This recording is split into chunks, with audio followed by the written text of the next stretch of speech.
the district manager at Verizon. Yeah. Breaking six figures to then like Washing cars. Yeah. No. It went from like really well to like really, really bad. Where like bank account was at zero, just mistakes after mistakes. Yeah. That was the very first time that somebody, which is ended up being my daughter, like encouraged me Wow. to do something that like I didn't think was possible. So here we are at the Wealth Gap Podcast, episode 3. I got my brother Fernandini here joining us today. Everybody who's making a lot more money than what the masses are in the entire country, I'm going to make sure that we get them on this chair and see what they're doing so that they can share with all of us, hoping it helps a lot of you guys here that are viewing. So Fernandini, thank you for coming, brother. It's always an honor to spend some time with you. I want to have some fun here.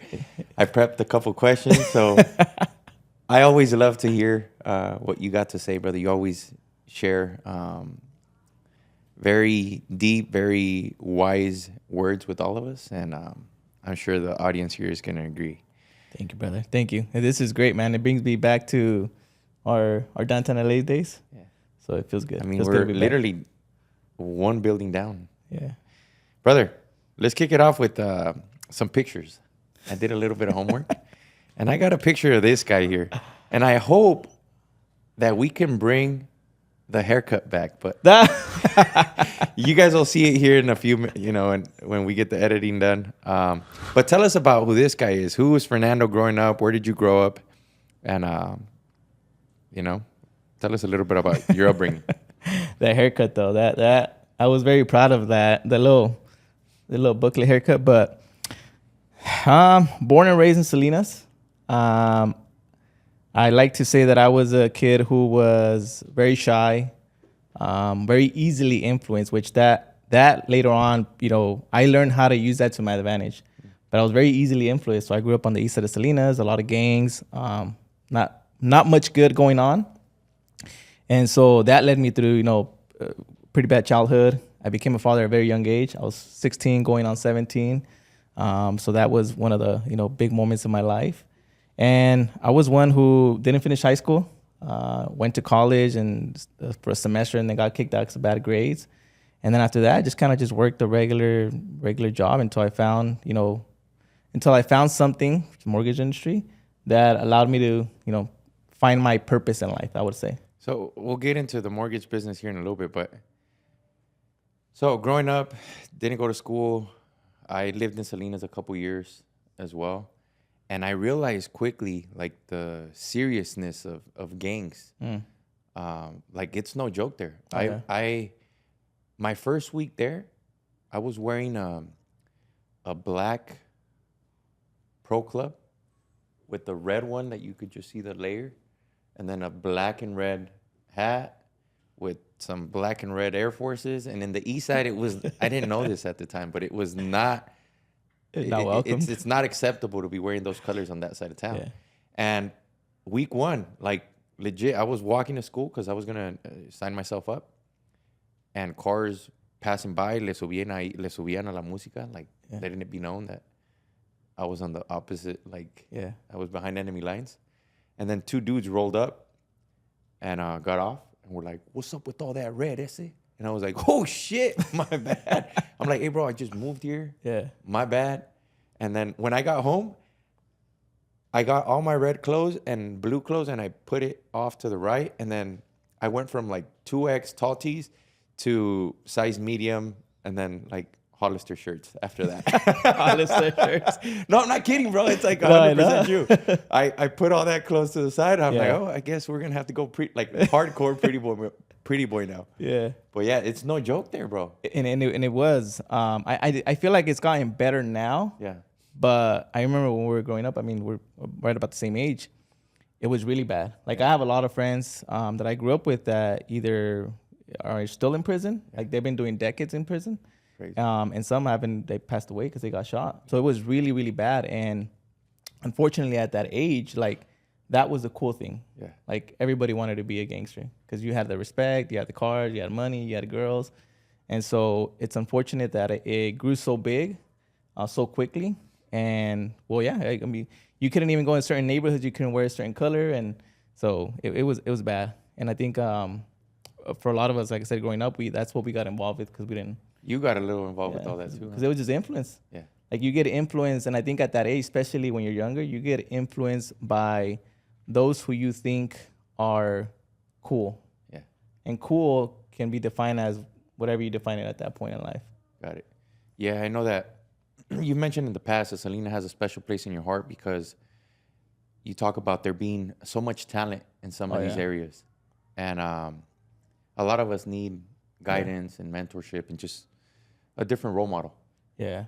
Well, I can't help to think that I'm sure somewhere, even right now in Salinas on the east side, there's a kid that if he just has the right guidance, like if there's just one person, like one turning point in his life, I think about my friend. I have a childhood friend that I grew up with. He probably did over a decade in prison. And he was a good kid. He was a smart kid, good kid.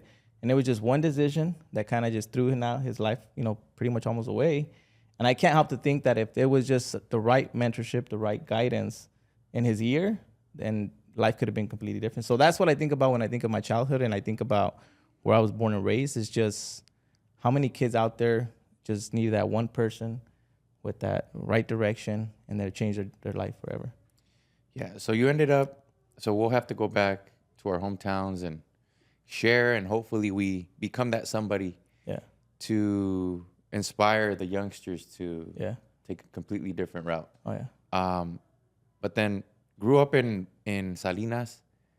But I also know that you've mentioned about moving to Bakersfield and also living there for a little bit. Yeah. How did that happen?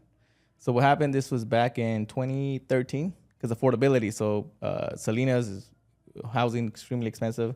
We ended up moving to Bakersfield, currently like Delano. We moved to Delano, which is near Bakersfield. Yeah. And we ended up buying a house near there as well, too. This was probably back in 2016. And then after that, went through a divorce and then had to move back in with my parents because I got evicted 2 times. So nobody would rent me no more. Crazy. So then after my divorce, got evicted out 2 apartments, and then I was forced to move back in with my parents in Salinas. So I went back to Salinas. Where was it that you worked at Verizon that you were rocking it? Oh, yeah, during that time. So it was probably about 6 years when I was. Before divorce or after? Before, definitely before. Before divorce, you were rocking it in Delano. Yeah. And things were going good. Like this was probably 2014 to 2018. Like 4 years, things were going good with me. I've always worked general labor jobs. So La Fresa and grapes. I didn't know that. Yeah, always general labor jobs. Like crazy. I was a forklift driver. I didn't know this about you, bro. I used to work at a cold storage. So I've always worked general labor jobs. And I remember the very first job that I got, like in an office with AC on, was at Verizon. And I applied online, and I remember I went to the interview, and I waited for like about 2 hours because they were so busy. Yeah. And then the manager later in the future said, the only reason I hired you because you sucked at the interview. Like there was no hope. Yeah. He's like, but the only reason I hired you was because you'd waited 2 hours. Like I actually respect that you waited because most people would have left. And I was like, thank you so much. And I ended up. Do you know who this person is? Like, do you remember him? Yeah, yeah. Oh, bro, you gotta thank him. Yeah, that's the only reason they hired me. That's crazy. And so I remember, I remember when I got the call when I was heading home, and then they called me like, hey, can you start this and this day? I was like, oh hell yeah. Yeah. And that started my career in the sales industry. So you were making really good money there. Yeah. I remember you talked about that. So then now divorce, and then things got pretty bad. Yeah. Like how bad? Real bad. Like, so at the time I was making more than the average, average person was making. Yeah. Yeah, I was making 6 figures at Verizon. We had just bought a house. I just bought in a brand new Lexus. So we were well. And after the divorce, it went from like really well to like really, really bad. Where like bank account was at 0, just mistakes after mistakes. Yeah.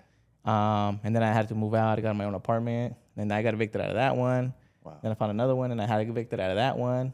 I ended up getting laid off at Verizon, or fired. And then after that, I had no job. So I had to move back in with my parents. So I went from like really good in a short 4 years to like really, really bad. Wow. Like no money. When was it that you were cleaning cars and stuff like that? Was that after the divorce or before? Yeah, after the divorce. After the divorce. Yeah. You were what was it? A district manager at Verizon. Yeah. Breaking 6 figures to then like washing cars. Yeah. No. So I remember wow. I got fired from Verizon, and I couldn't find a job. And so what I ended up doing, there was a buddy of mine who he wanted to start like a detail car business. And so I was helping him with it. And then after a while, I started realizing, well, I could just do it my own. Yeah. And I had a little truck at the time. And so what I did is I went to buy a tank, and I would fill that up with water. And then I went to go buy the equipment, which is literally just a bucket, soap. And I would drive around Bakersfield at these like big buildings like this where I knew there's people working. And I would go inside and be like, hey, do you guys want me to wash your car? Like $20 regular SUV or $30 in a sedan. And I did that for about 6 months. And then that's when I got evicted because I wasn't making enough money. Crazy, bro. Yeah. Okay, so then we'll talk a little bit about how we found mortgages. Your little one. Yeah. She asked you a question that ended up changing your life. Can you tell us a little bit about how that happened? That conversation was like a life-changing moment for me, which was, I remember it was a pandemic. I had just gotten laid off. I was at Sprint at the time. Okay. And we were having a conversation. We have a really good relationship. And I was telling her, and I always like to ask my daughter deep questions, but I was asking her, Mija, like, what do you want to be when you grow up? Like, have you thought about that? Or, where's your head at? How old was she?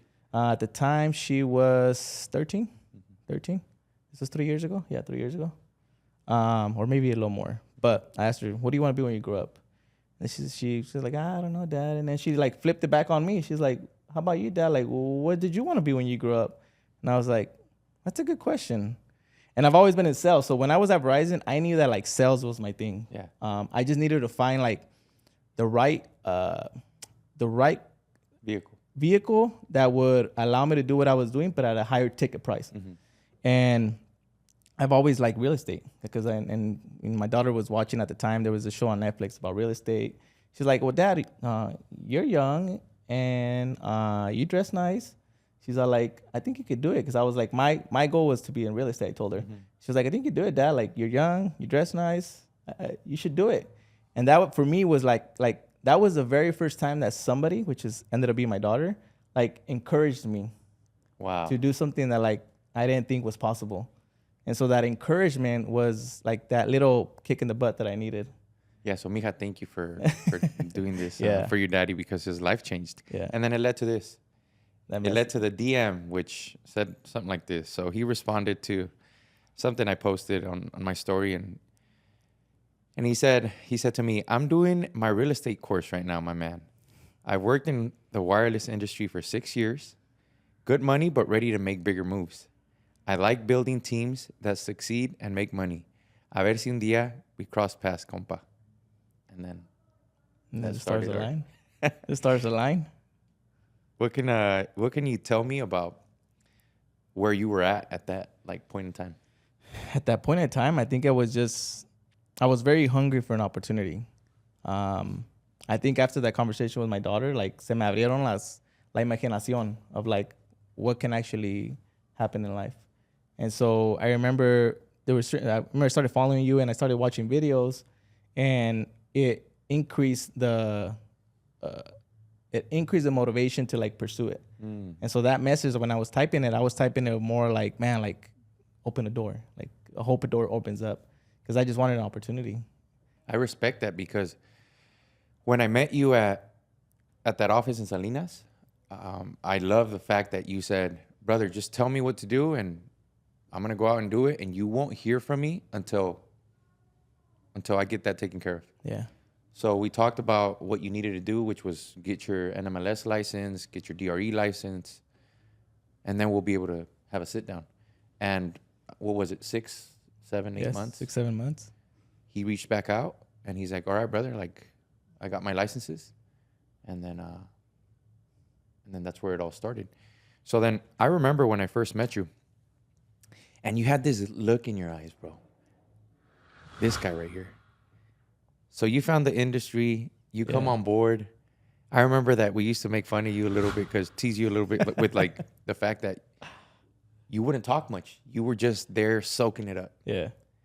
What can you tell us about this guy? You're in the industry now. Oh yeah. Man, I think for me it was, the best way I can describe it is, it was like a movie for me. Like my life was a movie at that point, and I would envision myself like at the lowest moments of my life, like someone that had just gotten his ass beat, life had just knocked him down, and everything was going wrong. Like everything, had lost his money, had lost his family, had made mistakes.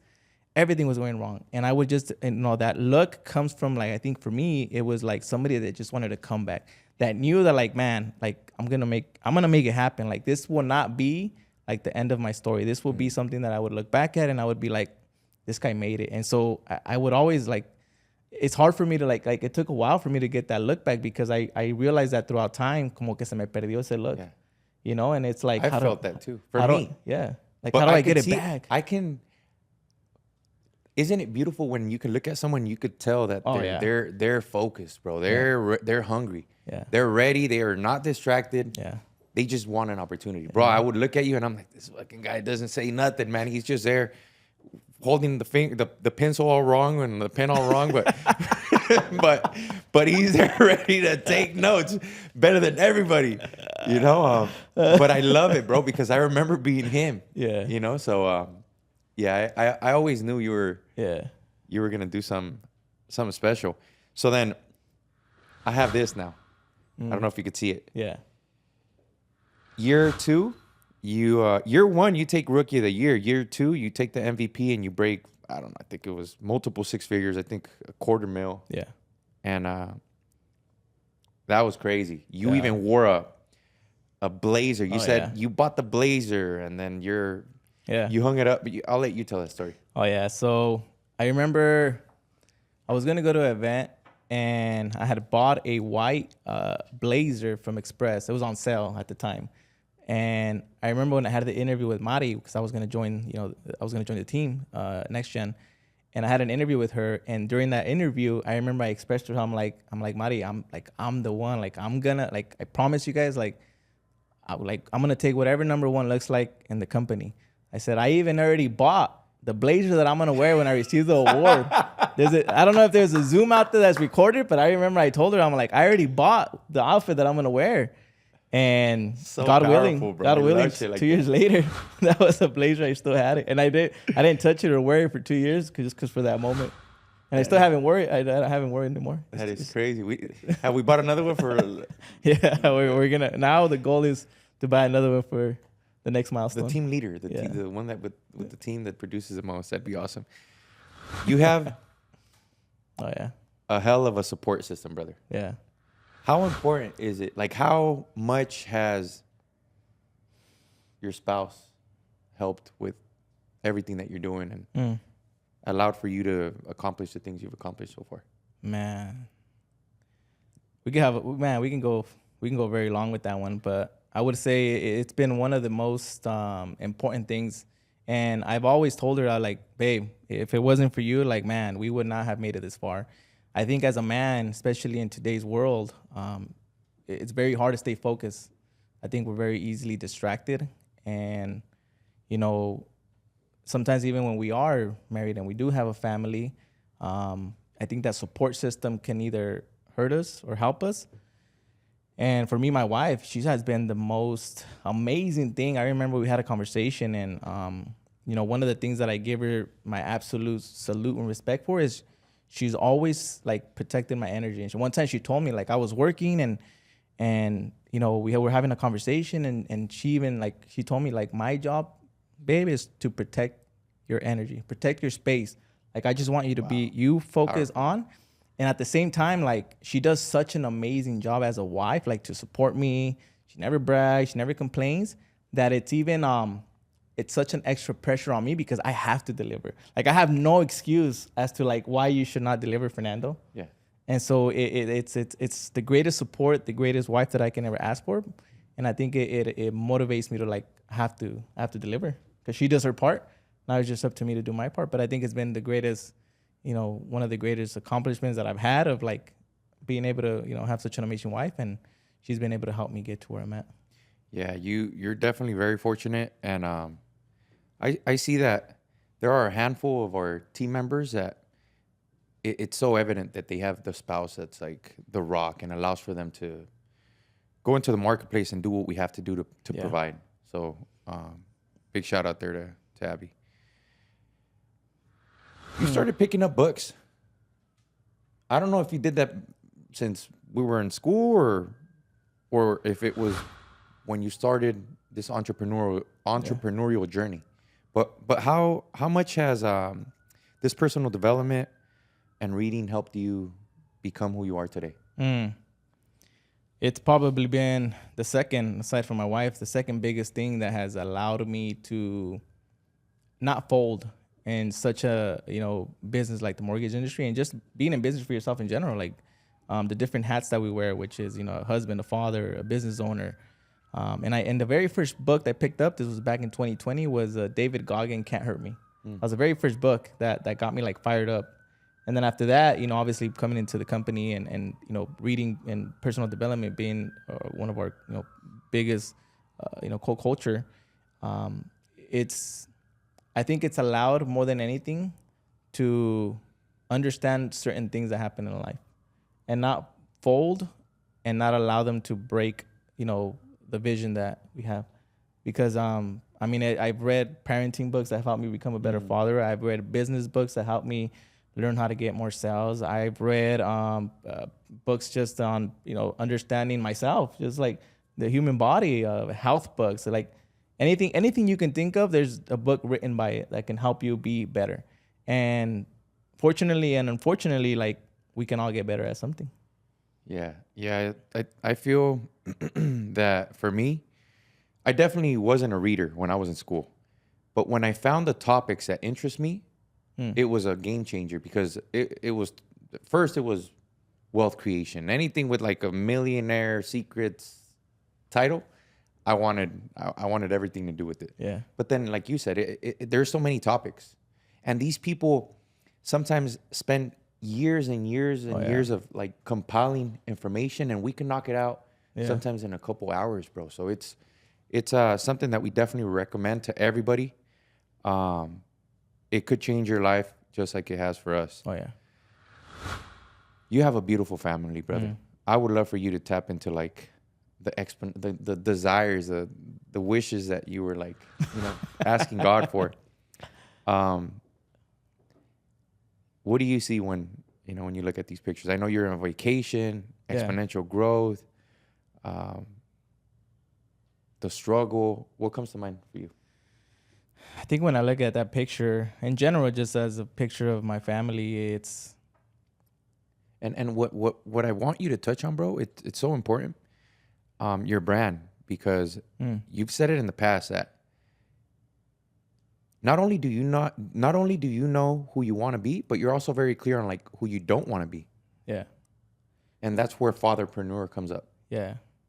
Yeah, I think the Fatherpreneur brand comes from that. I think I'm more aware of like what I don't want to be. And if I even if I put just my focus on the things that I don't want to be as a father, like I don't want to be a father that, doesn't have a good relationship with their kids. I don't want to be a husband that is a cheater or a liar. Like, even if I just focus on what I don't want to be, I think what I do want to be will start to fall into line. And so when I look at, my family, and I look at my wife, I look at my kids, I look at my stepkids, I see such a big responsibility, and more than anything, such a big motivation as to like why I have to continue doing what I'm doing, why I can't complain, why I have to continue to get up every day. Like, it's more than like a why, but it's just like I see that picture and it just motivates me every day. Like it's such a, like, I can't, like, when I tell people like about kids, I can't explain how beautiful it is to have kids. Like how beautiful it is for like to have a wife that you just get to sit back and watch her like just be a mom. Like I always tell Abby, I'm like, babe, you're like a young lady, but like in a señora's, like older lady's body, because she cooks really good, like traditional Mexican. She's a really good mom. She takes care of the kid, los baña. She like... La voy a juntar con Yuri pa que... Like I'll watch her like teach Liam how to read, how to write, and Liam's so smart. And then I just look at my kids and my wife, and I'm like, man, this is... I can't express to people how beautiful it is to just be a father, to be a husband. And so the Fatherpreneur brand comes with like, I don't want to lose that, which is that love of like having a family, in pursuit of like building a successful business. I want to have both. Mm-hmm. And whether it takes long or whether it's hard, like I'm willing to go the hard route. Yeah. I'm good with it, but I'm clear on that I want both. Yeah, I love that you push that. the fact that you want to win in business, Yeah. but you also want to win Yeah. at home. And you're not willing nor cool with Yeah. not having one or the other. You pushing a nice little Civic here by choice. Yeah. And there's a lesson behind that. Yeah. So tell us a story here on like why you're deciding to push these four wheels and not get a fresh whip off the lot. You know what? It's been one of the biggest challenges to like not buy a new car, because I mean we all like the feeling of a new car, and that's I don't know, what is it, a 06 Civic hybrid car. So it's not the prettiest car, but it's good on gas. But it's good on gas. and more than anything, you know, I'm one that like I grew up with it was very difficult for me to have like delayed gratification. Like as a kid, I mean, I was a more spoiled kid. Like I would want the PlayStation 2 and my mom would like go out and get it. I would want the new M&M CD and I would cry until I got it. I would get everything I wanted as a kid. I was very spoiled. And I always tell my mom, like, man, you messed me up, girl. Like you should have never like, but I was very, I that muscle of like delayed gratification, it's really a muscle that it's hard to like have. I mean, I think Alex Ramosi one time mentioned like, man, like most people, like if they say, hey, just work for 5 years and then you'll have $1 million, like 99% of people won't. They don't like the wait. And so for me, this was a test for me to be like, you have to continue to exercise that muscle of delayed gratification. Even though you know you can get it, like if I can test that muscle and I can continue to work it on that car, then I would like to think that that's going to help me in other areas of life and business. Like to know that like I just put in the work and don't expect it until later in my life. So that was why behind it. It was because one, the delayed gratification muscle. And then two is because I'm very well aware in the situation that I'm in as a business owner, meaning that like if I have a conversation with someone who is working a regular W-2 job and they have the responsibility of a wife, a kid, a mortgage, and they're looking to pursue their dreams just like I was 4 years ago, meaning that I like, man, they have this aha moment of like, I've always wanted a dream of being a business owner, but they have the responsibility of a wife, of kids, a mortgage, and they're like, I can't leave this behind. I'm very clear on the fact that like I have the responsibility that I have to take care of and I'm not willing to lose it. And so I know that I have to be a lot more disciplined with my money. I don't have that freedom that I know that in that area of my life, I don't have a lot of leverage. Mm-hmm. And so whatever leverage I do have, I have to be very wise and responsible. So I talked about it, you know, before of like, a new car payment is probably like $600 a month. You can get a pretty good car. Mm-hmm. I decided that with $750 a month, I decided to throw it into coaching. Mm. And so to me, that was like my, ¿qué vas a hacer, Fernando? Are you going to go out and buy yourself a newer car for $750 a month? Or are you going to invest into coaching? And that was like the delayed gratification. I was like, I'm going to invest it into coaching. And so that was a little why behind it. I know you also talked about this in the past where you're like, I also would love to go back to the hood with, you know, with the Lambo. But you've also said something about like not look like, you know, like the rich guy, or at least what we see on social media. Yeah. And let the audience know, let like the followers know that it's not all, you know, like what you see is not always how it really is. Yeah.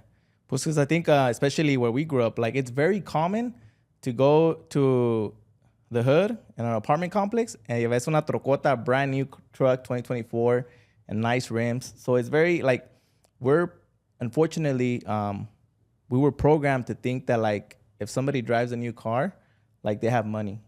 Not knowing like the people that like now we know that the people that really, really, really got money, no van a aparentar. Like you won't be able to tell.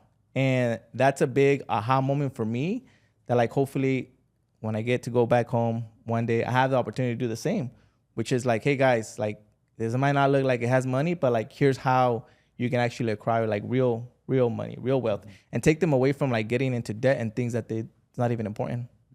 I love that. Yeah. A ver, hermano, how about this? When you joined the business and now you have a team that supports, how do you feel the unit helped you get to where you're at?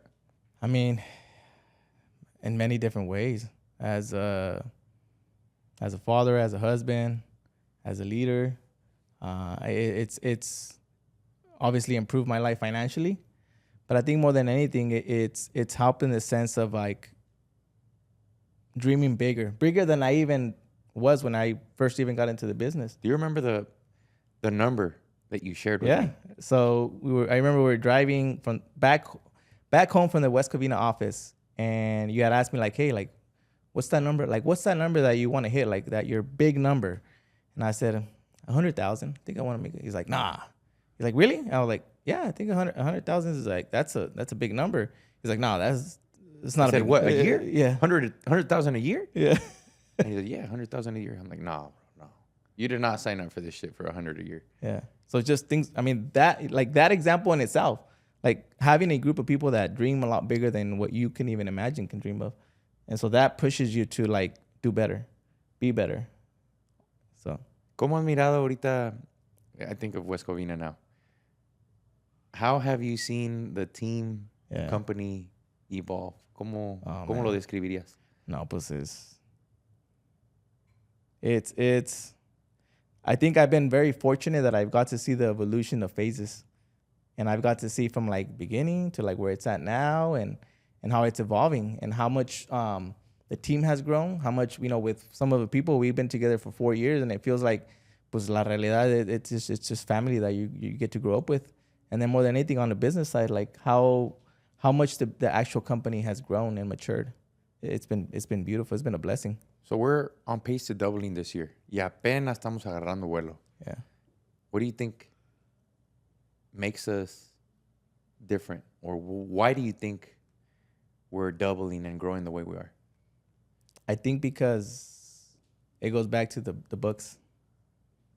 I think that's a key factor of like why we are where we're at, because one is like we consistently are improving into personal development. We're not afraid to invest back into the business rather than to like try to proclaim and buy things and act like fake it till we make it. Like we're really just trying to become better. Mm-hmm. And I think we're willing to lend a hand. We're willing to help others. And I think that in itself has allowed us to continue to grow because we continue to invest in ourselves. We continue to develop ourselves. And I think in this business, it's very easy to get stagnant. If your development doesn't, like you might want to make X amount, but if your development hasn't been to that level, then it's going to be very hard. Yeah, sometimes the dream is this big, but our skill set is here, and our commitment and obsession to get our skills to match the size of the dream is where like the gap is. Chingón decir, no, pues le quiero tirar $1 million. Yeah. But the truth is we don't have the $1 million businessman skill set developed. So that becomes a game. We've seen a different Fernando these past 2 years. 2-ish. Yeah. How has faith played part with everything you're doing? You know what? It's interesting. There's been 2 points in my life where I've like, for anybody that has ever felt like the Holy Spirit inside them, or like just, or our Heavenly Father, like literally inside, like talking to you. There's been 2 moments in my life. One was when I first moved to downtown LA. I remember me and Abby went to Tim Story Church. Mm-hmm. And that was just the moment that I like, me daba miedo because I knew that what I was doing and the risk that I was taking was big. Like I had the responsibility of 2 kids, like yo acá moving with 0 funds, nowhere to live. And so I remember that service and that feeling made me like, it was like God talking to me saying, hey, it's going to be all right. Like you're going to be good. And then the second time was probably about a year ago, at the beginning of 2020, this year, 2024, when I came through like probably one of the worst years physically, financially, mentally, 2023. And 2024, I remember the very first service of the week in Salinas, we were at church, and I felt the Holy Spirit inside of me, and I felt God telling me like, you passed my test. Wow. Like you passed my test. And I remember the entire 2023, like if I can look back now, it was just a test of like God seeing like, are you really committed enough? Are you, when you get this paper, like, are you gonna forget me? Crazy. You know, like, are you gonna let go of me whenever I give you, these blessings? Are you gonna continue to like praise me? And so I think 2023 for me was that, and ever since then, I mean, it's just been, it's been a blessing to like get closer to Him, and then even better, even bigger. Like this is the biggest. Like if I can say there's one thing that I'm proud of, like as a father, it's probably gonna be this until this day, is that not only have I gotten closer to God and my faith has grown, but like my family, like my kids, like my son Liam, my 2-year-old son Liam, like I watch him be like, pray, and he raises a little hand, and he won't let us eat with, like, I guess we rarely forget to pray before we eat, but if we ever do, Liam will be the first time like, Dad, pray. And so we have to pray before we eat. Like he's programmed that you pray before you eat, and he's programmed that you worship God. Wow. That's his programming.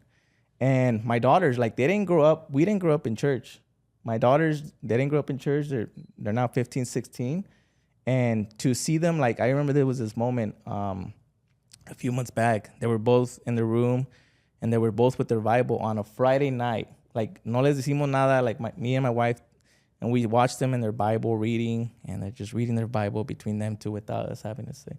And it's the greatest feeling. And then my son Remy. So like all my children, and by far that has been the greatest accomplishment, because I think we spoke about the fact that like I know I'm not perfect. And so I veces that I know that I'm not always going to make the right decisions in life. And I would like my girls to, hopefully make good decisions as they get older. And I've come to learn to like fear God, meaning that like I don't want to disappoint him. Like he's my heavenly Father. I like, it's como like imagine having a dad. Like my dad growing up, he was very chill. Like nunca me regañó. He never made me cut the grass. He never disciplined me. Like he was really chill with me. Ni una chinga? Ni una chinga. Like he was very chill, but that didn't serve me because it's not good. Like, and I've met kids who like, they had strict parents. Like their dads were like military dads, and they're very disciplined. They're very, like, it helped them develop in their character.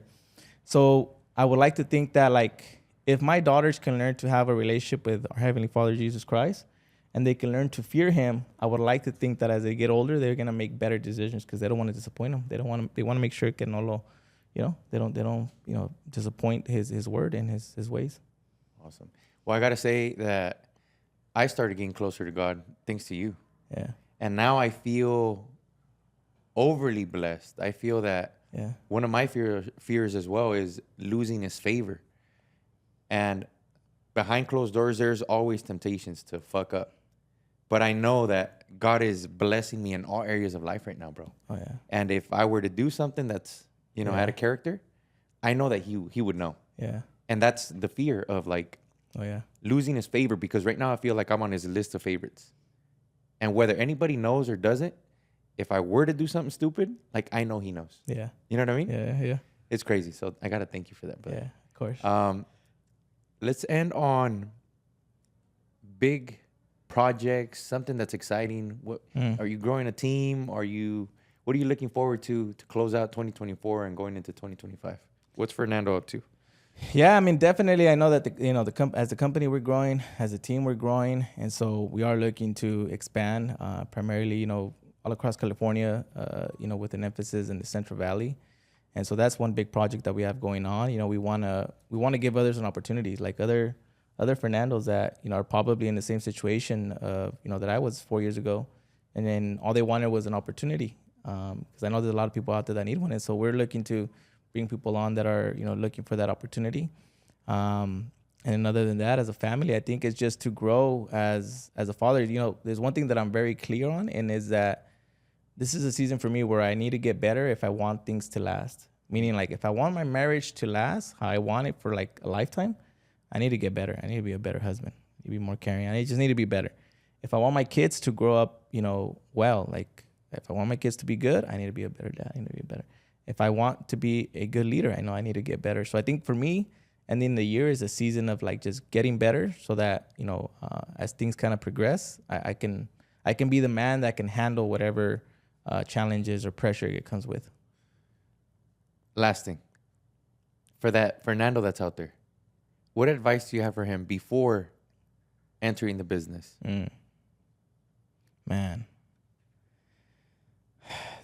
I would say number one is get in the gym. Like No, there's really? no wait. Number one is here's why. There's a level of confidence that I feel when I came into the business. Like I was in the best. I don't even remember. I was in the best shape. If I look at old pictures, I don't know if you want me to say it in front of the camera, but So you when did look a yeah, that's what I little was bit saying. slimmer, brother. So when I came into the business, I remember I would tell you I would watch you guys work out, and that would motivate me. But when I came into the business, I was in the best shape I ever was, physically and mentally. And the reason I say one of the things that I would recommend is get in the gym and get in like the best shape of your life is because there's a level of confidence that you get when you are in good shape, physically and mentally. And sometimes we think that because we see people on social media, like the business is easy, whatever business or industry you get to, and not until like you get like madrazos by the business, like how much madrazos can you handle? And so if you're physically and mentally strong and you can handle like the most punches, like I think the one thing that helped me in 4 years ago was like I was getting punched, but even if I got knocked down, I continued to get up. And so I'd say, one is get in the best shape of your life. Two is pick up the books. Pick up the books. And, there's a lot of stories out there of entrepreneurs who have built successful business, who have gone into business for themselves. And the stories are very similar. Like one thing that I was very clear on is like I had a good idea of the road that I was about to encounter, which is like if I read books of successful entrepreneurs, it was always like I struggled for a decade, and then things just went good. And after that, but it was like you struggled for a decade. Yeah. And so it was no surprise to me when I did come into the business and I was struggling because I was like, hey, well, this is part of the show. And now I needed to just develop my my IQ and EQ to a level where like I wasn't going to fold. I was able to handle whatever challenges. So I would say get in the best shape of your life, pick up the books. And then the last thing is learn how to have like limited associations.